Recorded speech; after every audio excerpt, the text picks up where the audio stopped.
देखिए, हम उसकी निंदा करते हैं और भारत की राष्ट्रभाषा हिंदी है। पूरे देश में हिंदी बोली जाती है। जो लोग इस तरह का कृत्य कर रहे हैं वो संविधान को नहीं मानते।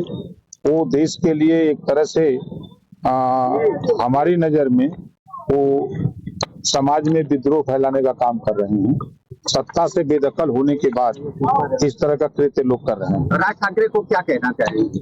हम राज ठाकरे को कहेंगे कि आप संविधान को पढ़ लीजिए, संविधान को समझ लीजिए और उसके बाद तब कोई काम करिए।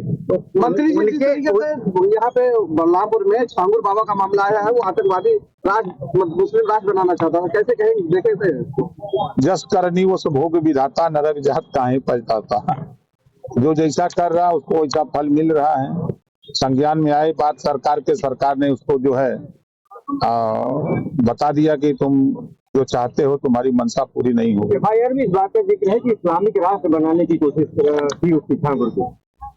देखिए, सवाल ये खड़ा होता है कि वो यहाँ डेरा बनाया कब, वो यहाँ किसकी सरकार में बसा, कारोबार वो फैलाया किसकी सरकार में। इस सरकार में जब जानकारी हुई कि इस तरह का कृत्य हो रहा है तो सरकार ने त्वरित कार्रवाई की। मंत्री जी, आपकी सरकार 8 साल से इंटेलिजेंस फेलियर है क्या आपका?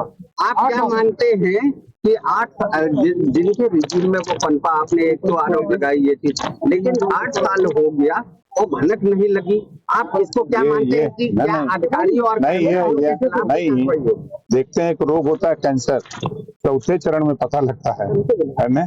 पहले चरण में नहीं पता लगता, दूसरे में भी नहीं लगता, तीसरे में, चौथे में पता लगता है। जब चौथे में पता लगता है तो सर्वनाश होता है। स्कूल बंद हो रहा है और अखिलेश कह रहे हैं कि पाठशाला बंद करके मधुशाला चला रहे हैं, यही भाजपा का अमृत काल है। देखिए, अब अखिलेश जी को हम क्या कहें।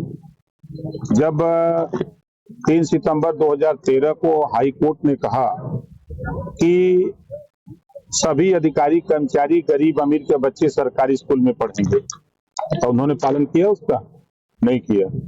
अगर उनकी सरकार थी, 5 साल वो खुद मुख्यमंत्री थे, तो क्या शिक्षा के प्रति उन्होंने अध्यापकों से वार्ता करके ग्रामीण इलाके में जहां विद्यालय बने हैं उन गांवों में लोगों को इसकी जानकारी देने का प्रयास किया कि जो अध्यापक है वो बेहतर पढ़ाने? क्योंकि गांवों में गरीबों में इस बात का भनक फैला कि पढ़ाई सरकारी स्कूल में नहीं हो रही है। ये माहौल होने की वजह से गांव के लोग बच्चे सरकारी स्कूल से निकालकर प्राइवेट में ले जाने लगे। अब बच्चों की संख्या कम हो गई, अध्यापक 6 गो, बच्चे हैं 20 गो। तो अब इन बच्चों को अच्छी शिक्षा देने के लिए जो है एक विद्यालय